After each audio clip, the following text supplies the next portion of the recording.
Assalamualaikum warahmatullahi wabarakatuh. Nama saya Muhammad Zalfi, NIM L1A119088, Fakultas Pertanian jurusan Kehutanan.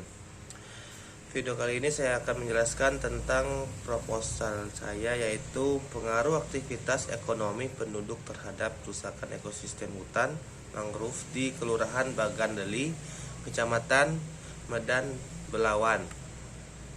Hutan mangrove merupakan hutan yang terdapat di daerah pantai yang selalu atau secara teratur tergenang air laut dan terpengaruh oleh pasang surut air laut, tetapi tidak terpengaruh oleh iklim. Sedangkan daerah pantai adalah daratan yang terletak di bagian hilir daerah aliran sungai das yang berbatasan dengan laut dan masih dipengaruhi oleh pasang surut dengan kelerengan kurang dari 8%. Kondisi fisik kerusakan ekosistem hutan mangrove.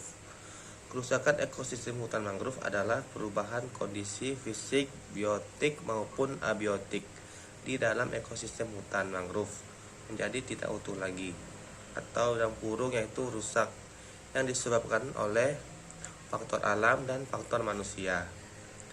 Pada umumnya, kerusakan ekosistem hutan mangrove disebabkan oleh aktivitas manusia dalam pendayagunaan sumber daya atau wilayah pantai, tidak memperhatikan kelestarian seperti penebangan untuk keperluan kayu bakar yang berlebihan, tambak, pemukiman, industri, dan pertambangan.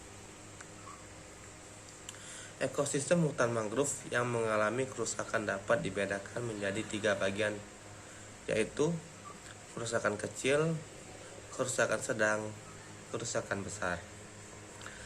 Pengaruh yang signifikan aktivitas ekonomi penduduk hutan mangrove. Kerusakan ekosistem hutan mangrove yaitu menurut Sosaton dan Sudomo 1994, kerusakan ekosistem hutan mangrove terdapat disebabkan oleh bagian hal, antara lain kurang dipahami kegunaan ekosistem hutan mangrove, dan yang kedua, meskipun hutan mangrove terus terancam kelestariannya, namun berbagai aktivitas penyebab kerusakan hutan mangrove terus terjadi dan ada kalanya dalam skala dan intensitas yang terus meningkat. Perubahan dari hutan mangrove primer dan sekunder menjadi areal non-hutan mangrove diakibatkan oleh konversi, terutama pembukaan areal untuk pertambakan, pertanian maupun pembangunan. Menurut Perom Perhutani 1994, dalam pelaksanaan reboisasi penghijauan kawasan ekosistem hutan mangrove yang mengalami kerusakan dapat dilakukan dengan langkah-langkah seperti berikut, yaitu pengadaan bibit, seleksi bibit, persemaian bibit, media semai, pengangkutan bibit, penanaman bibit, pemeliharaan dan perlindungan. Jenis pengambilan data.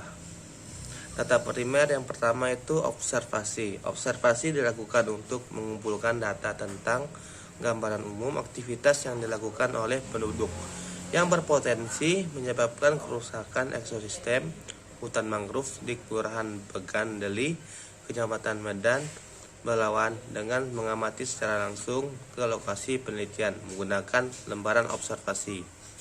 Yang kedua itu angket. Angket digunakan untuk menjaring data tentang aktivitas penduduk yang dapat mempengaruhi kerusakan ekosistem hutan mangrove di Kelurahan Bagandeli, Kecamatan Medan, Belawan, yang dimana penduduk yang berdomisili di lokasi penelitian dijadikan sebagai responden penelitian untuk memilih responden yang akan dipilih pada jumlah sampel untuk mengisi angket.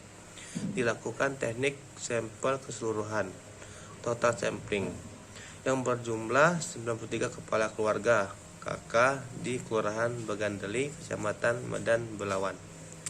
Sekian, hanya segitu yang dapat saya jelaskan. Kurang lebihnya saya maaf. Saya akhiri. Wassalamualaikum warahmatullahi wabarakatuh.